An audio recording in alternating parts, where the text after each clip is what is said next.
چونکہ 3 مرتبہ آقا کریم نے فرمایا کہ اپنی ماں کے ساتھ اچھا سلوک کرو، چوتھی بار میں فرمایا کہ اپنے باپ کے ساتھ اچھا سلوک کرو، تو اہل علم کا جو ایک طبقہ ہے وہ یہ کہتا ہے کہ 3 مرتبہ ماں کا ذکر کرنے کا مطلب یہ ہے، اور یہاں مراد یہ ہے کہ ماں 3 درجہ اولاد کے حق میں باپ پر فوقیت رکھتی ہے۔ ماں باپ پر اولاد کے حق میں 3 درجہ فوقیت رکھتی ہے، اور دوسرے طبقے کا کہنا یہ ہے کہ یہ ماں اور باپ دونوں درجے میں برابر ہے، مسئلہ فوقیت کا نہیں ہے، درجہ بندی کا نہیں ہے، بلکہ مسئلہ یہ ہے کہ آقا کریم باپ کے مقابلے میں اولاد کو زیادہ تاکیدی حکم ماں کے تعلق سے دینا چاہتے ہیں۔ مسئلہ ماں اور باپ کی طرف سے درجے میں فرق کا نہیں ہے، مسئلہ ماں اور باپ اور اولاد کے درمیان ہے۔ کیسے؟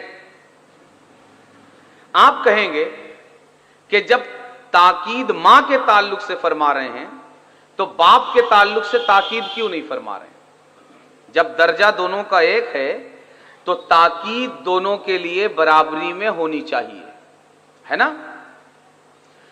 تو فرماتے ہیں اس کو اس مثال سے سمجھنا چاہیے کہ ایک باپ کی 2 اولاد ہے، ایک چھوٹی ہے اور ایک بڑی ہے۔ یہ چھوٹی اور بڑی دونوں اولادوں کو باپ کہیں بھیج رہا ہے، دونوں اولادوں کو باپ کہیں بھیج رہا ہے۔ باپ کی نظر میں دونوں کا مرتبہ کیا ہے؟ برابر ہے، دونوں بیٹے ہیں یا دونوں بیٹیاں ہیں یا ایک بیٹی ہے اور ایک بیٹا ہے، مگر باپ بڑے کو کہے گا اس کا خیال رکھنا، پیچھے دیکھتے رہنا، پکڑ کے بیٹھنا، اس کا خیال رکھنا۔ کیا مطلب؟ مسئلہ باپ کی طرف سے کمی بیشی کا نہیں ہے، مسئلہ ان دونوں کی طرف سے کمی بیشی کا ہے کہ یہ بڑا ہونے یا بڑی ہونے کی وجہ سے باشعور ہے، اور یہ ابھی اپنے بچپن میں ہونے کی وجہ سے شعور کی اس منزل پر نہیں ہے، تو اس کے لیے تاکید کی جائے گی اور اس کے لیے تاکید نہیں کی جائے گی۔ اسی طرح وہ فرماتے ہیں کہ مسئلہ ماں اور باپ کی درجہ بندی کا نہیں ہے، دونوں ایک درجے میں، فرق اولاد کی طرف سے ہے کہ اولاد ماں اور باپ میں فرق کرتی ہے۔ کیسے؟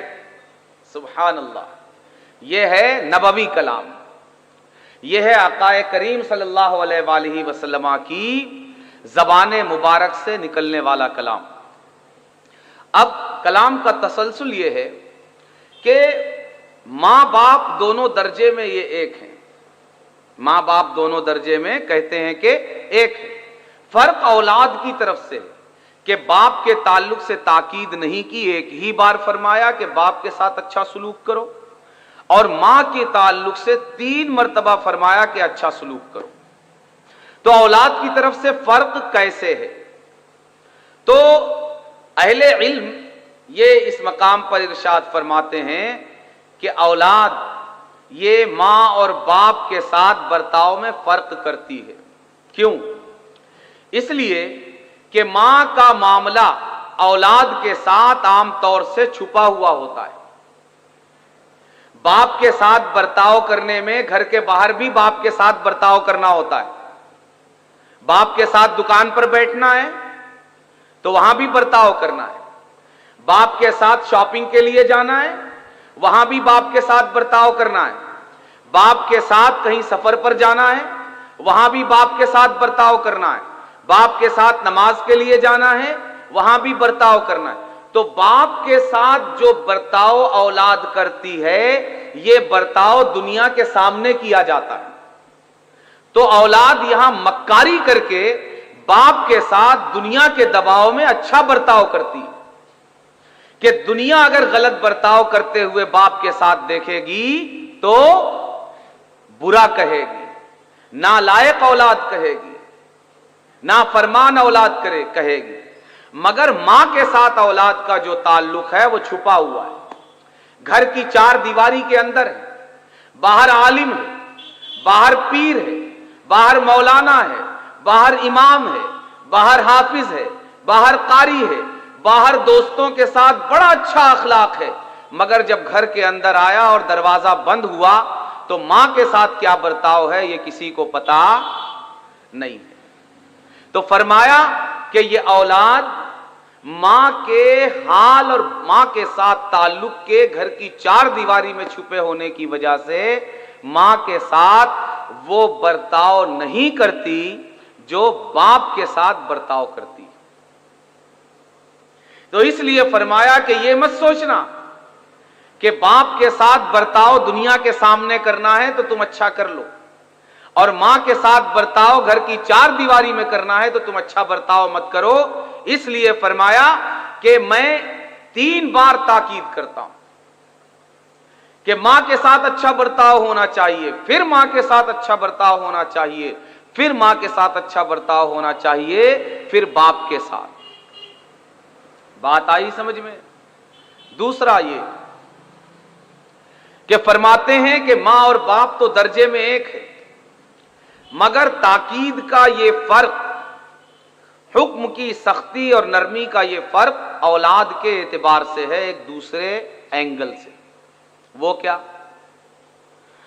तो ये फरमाते हैं कि दूसरा एंगल ये है कि बाप ये अपने डेल डोल और अपने हाथ पैर के एतबार से, अपनी जिस्मानी साख्त और बनावट के एतबार से ये मजबूत होता है, और कुदरती तौर पर एक धाक और एक गलबा और एक मजबूती अल्लाह तबारक व तआला ने इसके अंदर रखी कि कुदरती तौर पर बाप से औलाद मां की बनिस्बत ज्यादा डरती है। मां की बनिस्बत औलाद बाप से ज्यादा डरती है, इसलिए बाप की नाफरमानी कम और मां की नाफरमानी ये ज्यादा करती। तो औलाद इसका गलत फायदा ना उठाए मां की नर्म दिली का, मां की बनावट और मां की साख्त की नाजुकी और कमजोरी का फायदा ना उठाए। इसलिए मां के ताल्लुक से 3 बार ताकीद किया और बाप के ताल्लुक से 1 मर्तबा इरशाद फरमाया। इसी तरह तीसरी वजह में भी यह भी हो सकती है कि बाप की अगर नाफरमानी कर रहा है या कर रही है, और बाप के साथ अगर अच्छा सलूक नहीं कर रहा है या नहीं कर रही है, तो बाप ये कमाने की सलाहियत रखता है। बाप के लिए अपनी जिंदगी का सामान करना और इंतजाम करना ये आसान है, मगर मां ये खातून खाना होती है।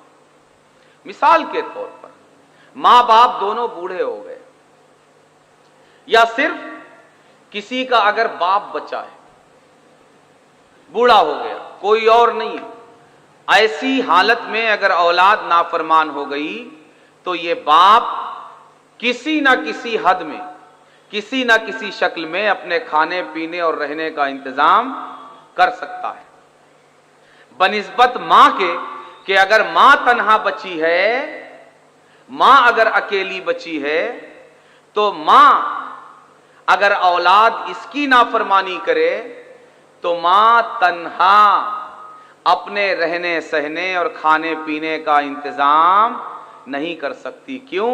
इसलिए कि ये खातून खाना है, ये घर में जिंदगी गुजारने वाली है। इसलिए ताकीद फरमाया 3 मर्तबा मां के हक में और वालिद के हक में 1 ही मर्तबा इरशाद फरमाया। बात समझ में आ गई?